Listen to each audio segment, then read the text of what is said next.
Dizem que a invenção da pílula anticoncepcional foi um momento histórico de libertação sexual para as mulheres, né, que poderiam promover suas próprias escolhas. Eu acho que também um outro momento de virada no mundo, que não tem nada a ver com isso, foi a invenção do controle remoto. Porque até então, até 30 anos atrás, 25, 30 anos atrás, era muito complicado você mudar de um canal na televisão. Você tinha que levantar, tinha um botãozinho ali, você mexia, etc. E hoje em dia, com um simples clique, isso já faz algum tempo, é claro, um simples clique você muda de emissora, né? Você não está gostando daquele programa, você vai para outro lugar. E foi isso que aconteceu comigo no domingo. Domingo, aliás, é um dia terrível, né? Para quem não tem o que fazer e fica vendo televisão. E eu, numa dessas passagens de um canal para o outro, eu vi o Luciano Huck no Maracanã. O Luciano Huck está longe de me agradar como apresentador, como, sei lá, qualquer atributo que ele possa ter. Mas eu tinha ouvido um trecho de uma entrevista no domingo pela manhã, onde ele anunciou que seria o apresentador do jogo solidário que aconteceu no Maracanã nesse domingo, a favor das vítimas do Rio Grande do Sul. E aí eu parei para ver, e várias personalidades do mundo artístico e ex-jogadores começaram a passar numa espécie de zona mista. E eu falei, eu vou ficar aqui um pouco acompanhando esse pré-jogo. E de fato, as pessoas não escondiam a emoção de estarem no Maracanã, de vestir uma camisa que homenageava, né, o Rio Grande do Sul, os dois times, né, União e Esperança, e acabei ficando lá até o final do primeiro tempo, vendo ex-craques do passado, né, esses sim que davam tratos à bola. Antes do jogo, né, o hino nacional brasileiro foi tocado, foi cantado, e depois o hino do Rio Grande do Sul. E olha, sinceramente, foi emocionante ver aquele público presente, quase todos eles com cartazes e frases de apoio ao povo gaúcho. E isso me emocionou profundamente, porque o Brasil, quando se dá no o povo pelo povo, o brasileiro sabe o que faz. É solidário, é honesto, é decente. Um país com menos proibições e mais permissões, com menos burocracia, com mais incentivo às ações do bem. É esse Brasil que é possível, mas impossível com a classe política, de um modo geral, que tem se apresentado para nos representar. O Farol de Limeira está no ar.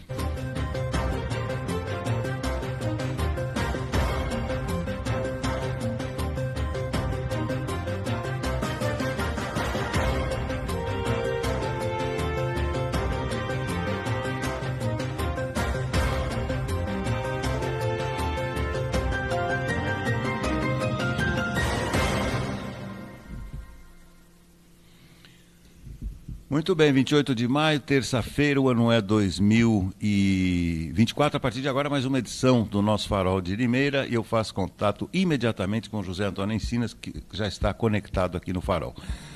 Bem-vindo, Encinas. Um abraço. Outro abraço para você, Beto, e para todos que acompanham o nosso Farol de Limeira. Zé, já que eu estou falando de esportes, ontem teve uma reunião na CBF com a definição de muitas coisas, inclusive que o campeonato brasileiro terminará na data prevista. Você teve acesso a informações desta reunião? Sim, Beto. Aquelas duas rodadas, né, adiadas, que aí houve um consenso, né, a maioria quis que fossem adiadas duas rodadas, Beto. Essas duas rodadas vão ser realizadas no começo de setembro, né, quando haverá aí jogos pelas eliminatórias da Copa do Mundo. Então, concomitantemente, né, Beto, haverá os jogos aí e eles vão encaixar essas duas rodadas, então, que foram adiadas. E depois, Beto, eles vão também observar o andamento dos clubes do Rio Grande do Sul, né, Beto, que tem mais rodadas atrasadas, Juventude, Inter e Grêmio. Caso eles sejam aí eliminados, por exemplo, da Copa do Brasil, ou um deles, Beto, os jogos desses clubes pelo brasileiro serão marcados também naquelas datas que são reservadas para a Copa do Brasil. No caso da Libertadores, a mesma coisa, né, Beto? Se o Grêmio não avançar na Libertadores, ele poderá ter jogos do Brasileirão colocados em datas aí da Libertadores. E assim por diante, né? Então eles vão tentar encaixando, Beto, os jogos atrasados desses clubes em datas aí que vão possivelmente se abrir mais para frente, caso algum deles não avance aí nas suas competições. Também ficou decidido, Beto, que, por exemplo, caso aí haja um jogo, né? Eu vou só citar um assim, eventual, nem sei se já aconteceu ou não, mas, por exemplo, um jogo entre o Inter e o Flamengo, né? Lá no Beira-Rio. E o Beira-Rio, no momento, não pode ser usado, né, Beto? Então, o Inter vai solicitar ao Flamengo que joga hoje, o Flamengo pela Libertadores, o Grêmio, Beto, né, que está envolvido nisso, vai jogar amanhã, né? O jogo vai ser no campo do Coritiba, lá no Couto Pereira, né? Contra o Strongest, ou seja, o Grêmio já vai retornar então amanhã as competições, né, Beto, aí da Libertadores, ele que está com jogos atrasados. O Inter vai jogar hoje, Beto, na Arena Barueri, né? A Leila Pereira ofereceu o estádio lá, então o Inter vai jogar na Arena Barueri contra o Belgrano da Argentina, também aí buscando a sua classificação na Sul-Americana. Então, os clubes gaúchos estão retomando as atividades, né, Beto? Já tinham voltado a treinar e agora passam a jogar e vão ter que jogar bastante, né, Beto? Vários jogos por semana aí para tentar recuperar esse atraso aí no calendário. Tá certo. Quinta-feira, Corpus Christi, feriado e ponto facultativo também na prefeitura. O pessoal vai pegar um feriadão prolongado aí, Zé. É isso mesmo, Beto, né? A prefeitura divulgou ontem a relação aí dos serviços, né, Beto, que vão estar funcionando ou não no feriadão. E o edifício Prada, né, Beto, já foi informado que vai fechar aí tanto na quinta, que é o feriado de Corpus Christi, como também na sexta. Vão emendar, né? Vão fazer aí aquele feriadão prolongado, né, Beto? Outros serviços vão funcionar, viu, Beto? A coleta de lixo, por exemplo, vai ser normal, as feiras livres também vão funcionar normalmente, né? A UPA lá do Abílio Pedro também, que é 24 horas, funciona normal. E alguns outros serviços, né, Beto? Aí, Ceprosom, e também as escolas ficam fechadas, assim como a prefeitura, né, e o atendimento lá no NAC também, que é atendimento à população, também estará fechado aí, tanto na quinta como na sexta-feira. Também você tem informações a respeito da vacinação. Isso, Beto, né? Fazia tempo que não chegava vacina contra a Covid, né? Aquelas doses que a cidade tinha aí guardadas, já tinham sido todas utilizadas, e a partir de hoje, Beto, né, chegaram ontem aqui novas doses, a partir de hoje a Secretaria de Saúde está informando que vai iniciar aí a vacinação contra a Covid-19 com a vacina monovalente, né? O público-alvo, segundo a Secretaria, são pessoas maiores de 6 anos de idade. A vacinação das 8 ao meio-dia e depois das 13, né, 1 da tarde até as 4 horas da tarde, né? Para tomar a vacina é importante lá levar a carteira de vacinação atualizada. Os pais, né, que forem levar suas crianças também devem levar toda a documentação.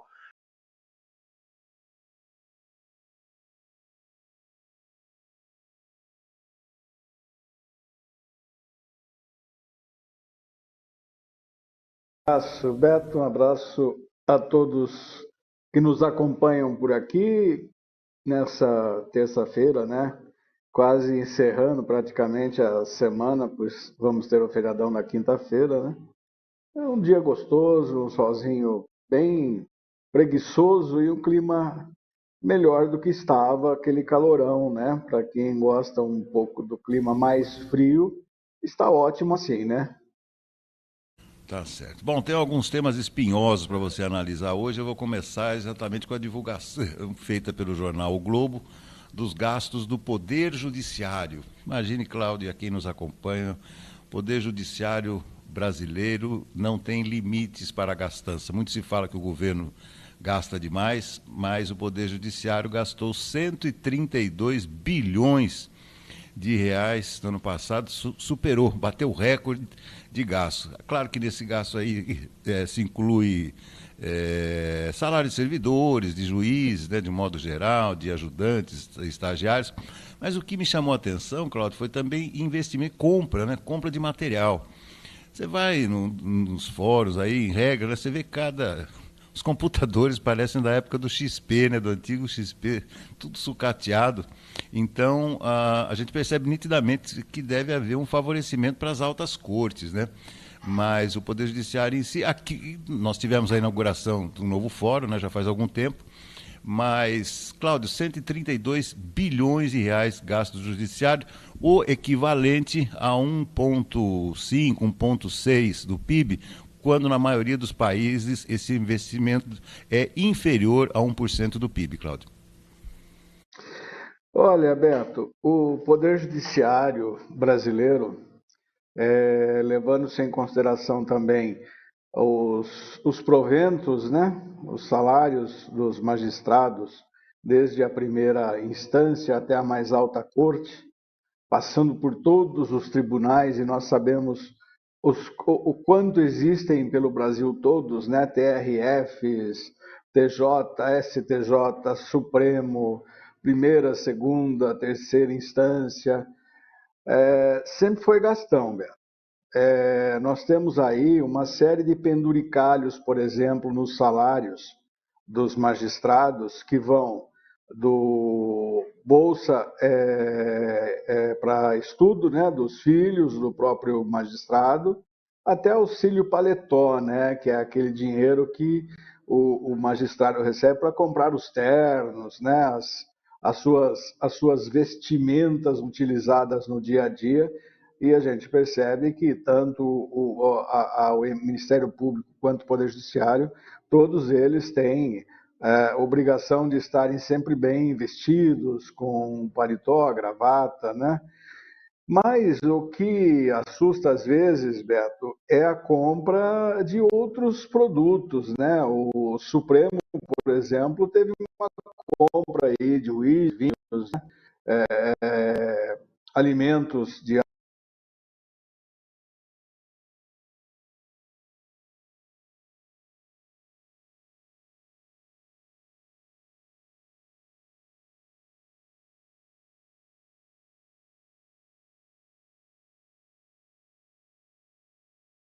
Tribunal, nossa, é uma festa danada, mas enfim, é o poder. Cláudio, agora um tema espinhoso. O jornal italiano Correio della Sera divulgou o que teria acontecido algum tempo atrás, numa reunião no Vaticano, na qual o Papa utilizou uma expressão italiana, que obviamente eu não vou reproduzir aqui, mas o que significaria para nós aqui viadagem, né? Ele falou que os seminários estão com muita viadagem entre as pessoas. Claramente, isso foi visto como uma classificação homofóbica do Papa. Eu tenho a minha opinião, depois eu falo, mas eu gostaria de ouvir a sua. Mas é o seguinte, o Papa Francisco pode ser acusado de algumas coisas, por exemplo, né? Mas menos de não ser progressista. Na minha opinião, ele é muito progressista. E ele foi um dos únicos papas que eu me lembro que trata ou tratou com acolhimento às comunidades LGBTQIA+, né? Desde o começo, desde a sua primeira declaração, ainda em voo, quando estava vindo para o Brasil. Agora, Cláudio, é uma situação interessante porque a igreja, ela se submete às suas próprias regras. E você questionar regras da própria igreja, contrariá-las, eu acho que você pode discutir, você pode discordar. Mas quem dita as regras é a igreja. E essa postura do Papa me parece que será amplificada nos próximos dias, Cláudio. Beto, nós temos um grupo de religiosos, né, no Vaticano que são muito conservadores, né? O Corriere della Sera, né, o Correio da Tarde, como se diz como seria a tradução literal do nome do jornal, né? É um jornal muito ligado ao Vaticano, né? E tem a impressão também que essa divulgação é mais uma forma de ataque ao próprio Papa, né? Acredito até que ele tenha usado essa expressão como ironia dentro do próprio Vaticano, dentro da própria igreja, para tentar mostrar que existe um certo exagero no tocante ao que a ala conservadora pensa e a forma como a ala conservadora age, né? Eu tenho a impressão que foi uma ironia nesse sentido, né? Se foi uma definição da parte dele, foi uma questão que pode realmente ser considerada homofobia, mas como você disse, ele é um Papa considerado progressista, né? E que deu grande visibilidade à comunidade LGBTQIA+. Então, acredito que seja, de fato, mais uma tentativa aí de minar a sua capacidade, de minar o seu papado, né? Porque tem muito conservador de olho no cargo ali para trazer a igreja de volta a quase Inquisição, né?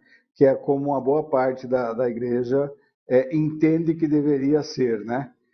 E mesmo para contrapor as próprias denominações evangélicas que agem dessa forma, principalmente os pentecostais, né? Que são eles seguiam mais pelo Antigo Testamento, né? Do que pelo Novo Testamento, monotônica praticamente, né? Sempre no mesmo tom. É terrível de aguentar, viu? É terrível de escutar ela falar e é coisa para dormir mesmo. Ela precisa dar uma melhorada aí na voz e no timbre de voz, porque ela vai fazer muita gente dormir. Ou então esse é o objetivo dela, né? Mas também tive essa impressão. Acompanhei uma parte da entrevista. Mas vamos preparar os bolsos, né, Claudio? Que os presos seguirão abrasilizados, eu não entendi muito bem isso, ou seja, não seguirão exatamente a política internacional, né?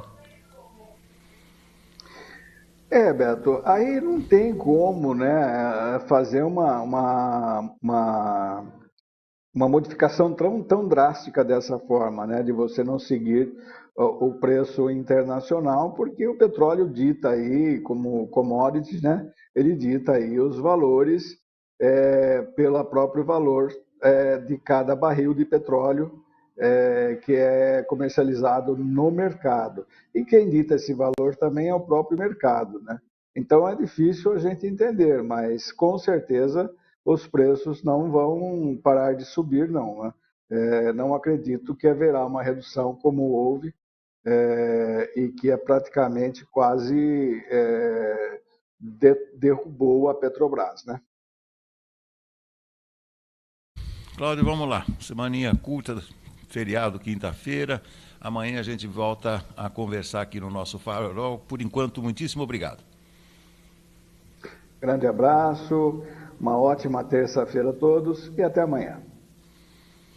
Muito bem, lembrando, daqui a pouco também nós teremos aqui a participação da doutora Fernanda Minitti, do nosso companheiro César Roberto, que dará todo o panorama, né, do campeonato que volta nesse final de semana, como eu falei com o José Antônio Encinas, e também o comentário de Ricardo Galzerano. O tema de hoje, com a doutora Fernanda Minitti, será as consequências imediatas, né, de quem consegue a tão almejada e esperada aposentadoria. Mas vamos, como eu falei, com o boletim do nosso companheiro César Roberto, na sequência, a participação da doutora Fernanda Minitti. Bom dia, Beto Lucato. Bom dia, meus amigos do Farol de Limeira. Beto, ontem 3 jogos deram sequência à 7ª rodada do Campeonato Brasileiro da Série B. Em Curitiba, o Curitiba venceu o Operário de Ponta Grossa por 3-0. Em Ribeirão Preto, o Botafogo foi derrotado pelo Novo Horizontino por 1-0. Botafogo vai de mal a pior na Série B, hein? E em Florianópolis, o Avaí venceu o Goiás por 2-0. Nós teremos hoje uma partida ainda por esta rodada. Às 19 horas em Manaus, Amazonas e Mirassol. O jogo entre CRB e Sport Recife ainda não tem data definida em razão dos jogos da Copa do Nordeste. O Santos lidera a Série B com 15 pontos, o América Mineiro é o segundo também com 15, o Goiás é o terceiro com 14 e o Avaí agora é o quarto colocado com 13 pontos. Terminasse agora esse campeonato, seriam essas 4 equipes que subiriam da Série B para a Série A do Brasileiro. Lá embaixo, o Brusque é o 17º colocado com 5, o Paysandu 18º com 5 também, o Guarani é o 19º com 4 e o Botafogo de Ribeirão Preto é o último colocado com 4 pontos ganhos. Hoje a bola rola, Beto, teremos Libertadores e Sul-Americana, hein? Com brasileiros em campo. Libertadores América, 6ª rodada, fase de grupos, o Botafogo vai até a Colômbia enfrentar o Júnior Barranquilla, jogo marcado para as 19 horas desta terça-feira.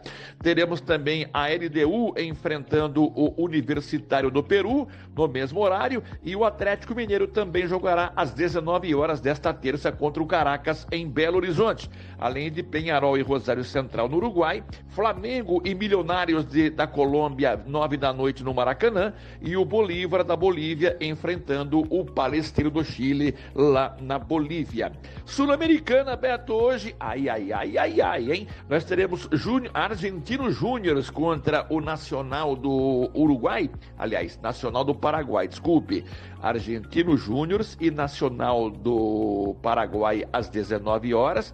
Esse jogo aqui só para cumprir tabela, né? Os dois estão fora. E neste grupo teremos hoje, 19 horas, Arena Corinthians e Racing do Uruguai. O Racing lidera a competição com 1 ponto a mais do que o Corinthians. O Timão, portanto, precisa ganhar o jogo esta noite para se classificar em primeiro do grupo e passar para a próxima fase da Sul-Americana. Será que dá, Beto? Eu acho que dá. Estou confiante no Corinthians logo mais à noite. Teremos também Sul-Americana, né? O Racing da Argentina enfrentando o Sportivo Luquenho, 9h30 da noite. O Inter de Porto Alegre, olha que beleza. O Colorado volta a campo logo mais à noite contra o Belgrano. Esse jogo será 9h30 da noite na Arena Barueri.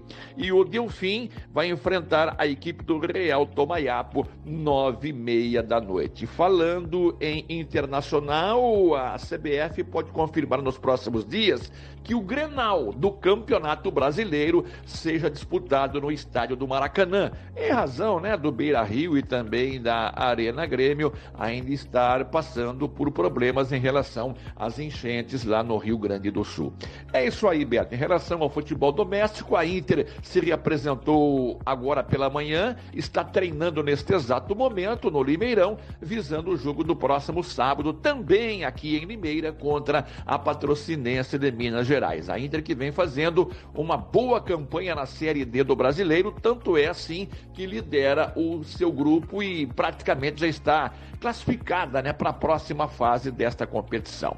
São as informações do esporte, sempre em nome de Vitória Contabilidade, meu amigo e minha amiga. Escritas fiscais, contabilidade em geral e imposto de renda, procure por Vitória Contabilidade, na Rua Argentina 437, no Jardim Santana, telefone 3453-2681. Um grande abraço, Beto, uma boa terça para todo mundo, sorte para o Corinthians logo mais à noite e até amanhã. Muito obrigado, César. Sorte pro Coringão, é isso aí. Muito bem. Doutora, vamos tentar entrar novamente, por gentileza, para que a gente tenha o casamento da voz e da imagem. Isso aí se chama delay. Era muito comum no rádio antigamente, principalmente nas transmissões de rádio com longa distância. O retorno que vinha para a cabine chegava depois de alguns segundos, né? César Roberto que adorava isso, ele ficava louco da vida, ele ficava na beira do gramado e aí o som, o locutor, né? César, e você?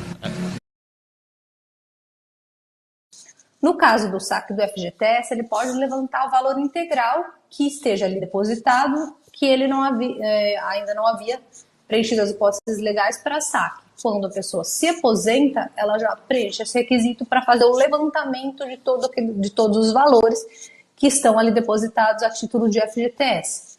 Lembrando que se a pessoa continua trabalhando nessa empresa em que ela vai sacar esses valores, essa última empresa, ela, além de levantar tudo aquilo que está lá, ela pode ir levantando o valor mês a mês até o fim desse contrato de trabalho. Então é importante, quando a pessoa se aposenta, ela faz todo o trâmite, recebe a aposentadoria e, após isso, ela já vai até a Caixa Econômica Federal para dar entrada ali e receber todos os valores dos direitos que estão ali ativos na Caixa Econômica Federal. Além desses, tem alguns outros direitos também que o aposentado ele tem direito, como, por exemplo, a manutenção do plano de saúde. Algumas pessoas têm o plano de saúde em que a empresa paga uma parte e o empregado custeia outra parte. Nesses casos, o aposentado ele tem direito de manter esse plano de saúde em que ele estava vigorando pela empresa, desde que ele arque com o valor custeado pela empresa. Porém, ele consegue manter esse valor de mensalidade, esse valor com um custo mais reduzido. Então, a manutenção no plano de saúde é algo que muitas pessoas também procuram para fazer depois de terem rescindido o contrato de trabalho, mas desde que elas paguem a parte que caberia a ela, ao empregado, e também a parte que a própria empresa custeava. E ali vão alguns direitos de revisão, mas se abre ali a contagem desse prazo. A possibilidade também de acumular aposentadoria com a pensão por morte, de receber os dois benefícios, de acordo com a legislação, o valor respectivo delas vai ser calculado, mas se cumula o benefício, a aposentadoria e a pensão por morte. Em alguns casos,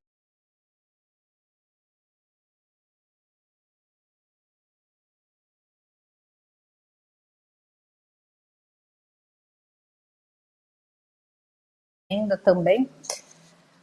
E uma outra hipótese também, que é específica para a aposentadoria por invalidez, a aposentadoria por incapacidade permanente, antiga chamada aposentadoria por invalidez, que é aquele que necessita de cuidados permanentes e se aposentou nesta modalidade específica, aposentadoria por incapacidade permanente, se precisar de cuidados permanentes para atividades básicas, como se vestir, comer, se trocar, enfim, tem direito a um acréscimo de 25% nessa modalidade de aposentadoria.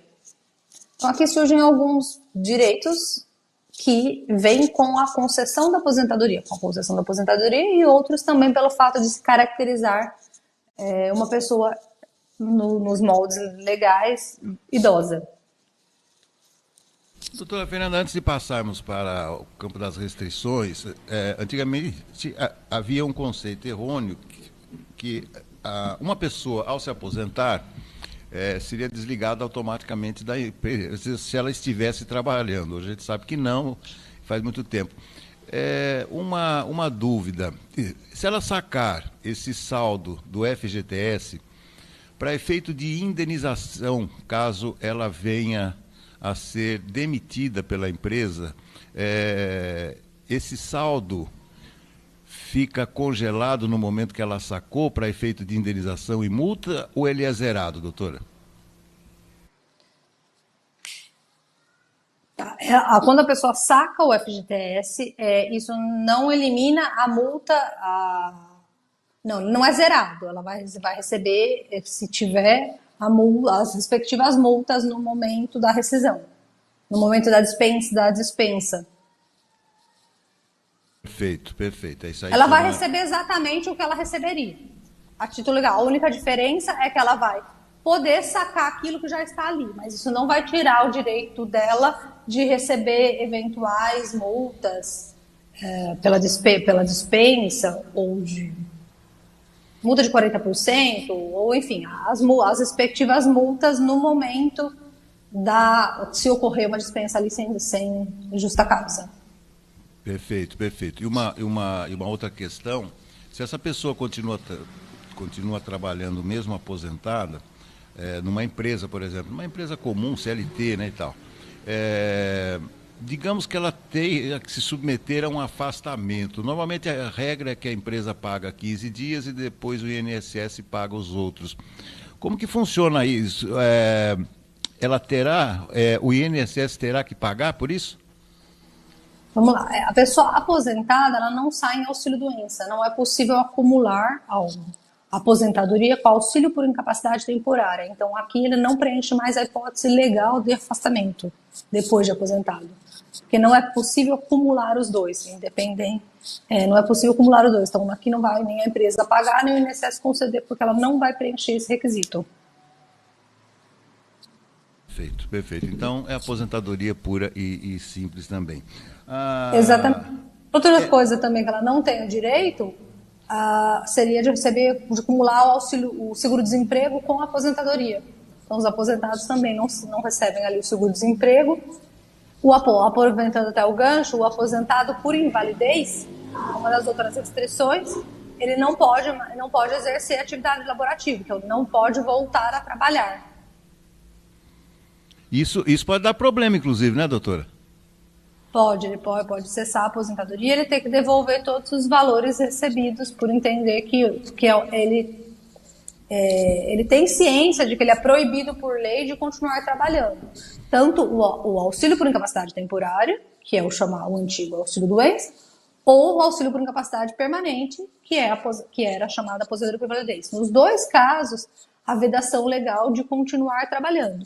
Caso isso aconteça, o INSS descubra, essa pessoa vai ter o benefício cessado e, além disso, o INSS vai solicitar a devolução dos valores que ele pagou de benefício desse período todo. Então quer dizer que não adianta esse jeitinho que a pessoa queira dar, né? Porque isso aí é uma irregularidade, como tal, passível de punição, é isso, né? Exatamente, isso tem previsão legal, então tem artigos já mencionando e explicitando isso. Contra isso não vai haver muita defesa, vamos colocar assim.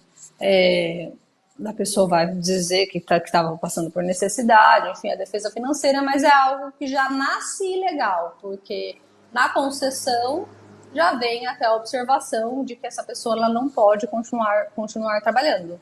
Por isso que foi concedido o afastamento, para que ela, tendo em vista que ela não consegue exercer as atividades habituais da vida dela por mais de 15 dias ou as atividades para o trabalho. Perfeito. É isso aí. Então estão aí os direitos do recém-aposentado, né? Daquela pessoa que acabou de receber a sua aposentadoria, pode procurar tudo isso que a doutora Fernanda falou, liberação, PIS, PASEF, FGTS, restrição de imposto de renda, enfim, mais uma aula da doutora Fernanda.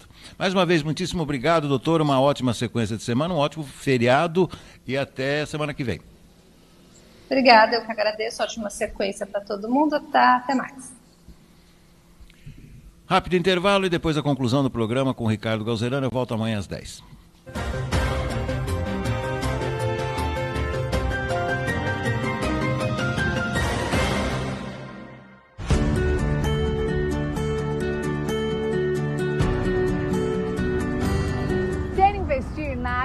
valorizada de Limeira? Esse é o Cidade Universitária 2. Todo o sucesso do Cidade Universitária 1, agora em seu segundo e último módulo.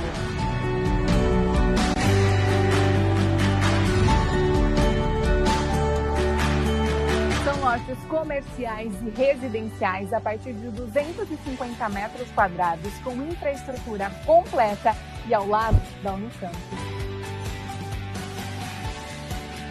Esta é a hora perfeita para investir. As obras já estão em fase final. E para ficar ainda melhor, este é um loteamento com a qualidade Grupo Ingep. Investimento garantido, sem preocupação e com pagamento facilitado, em até 180 vezes, sem burocracia. Visite o nosso plantão de vendas na próxima rotatória da Limeira Cordeirópolis e garanta o melhor negócio.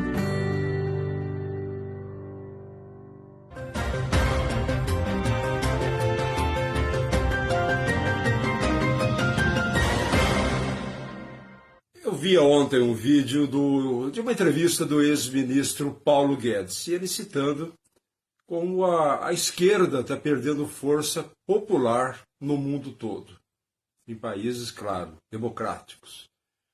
Por quê? Porque as pessoas estão acordando para a verdadeira realidade dos fatos. Estão vendo que aquela história, ideologia do bem, ou como o Lula usou muito, nós contra eles, não cola mais. Isso foi mantido muito tempo pela imprensa, a grande imprensa adestrada e domesticada ideologicamente pela esquerda e também monetariamente falando. Com as redes sociais surgiram outras visões de mundo para as pessoas comuns. As pessoas vão mudando a visão, vão enxergando novas realidades que ficavam, não vou dizer soterradas, mas adormecidas, porque a informação vinha através dos grandes jornais e da grande rede de televisão.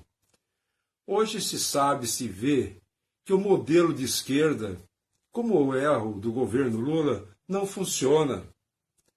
O que funciona no mundo é menos estatais, menos controle de governo, totalmente ao contrário do que faz o governo atual, que é a favor de estatizações, que é a favor do controle. Inclusive, essa reforma tributária é um perigo, porque parece que o dinheiro todo iria para a mão do governo federal para ele distribuir para estados e municípios. Isso seria um passo para uma ditadura de esquerda. Mas, enfim, as pessoas estão acordando, aprendendo a enxergar outras realidades que não via antes. O que adianta uma pessoa falar nós contra eles, se ele é o maior esbanjador que tem e o país não vai para frente, não sai do lugar? Porque a economia não está tão ruim assim, mas vai ficar. Vai ficar por conta dos erros acumulados desse 1 ano e meio de governo. Porque a visão é ultrapassada da esquerda. É preciso abrir a economia, facilitar os negócios, se interagir com o mundo, não ficar nessa conversinha de Cuba, Nicarágua, Venezuela, Hamas. Essa conversa do Lula não cola mais. O mundo mudou e o PT e o grupo que no entorno do presidente não acordaram para isso ainda.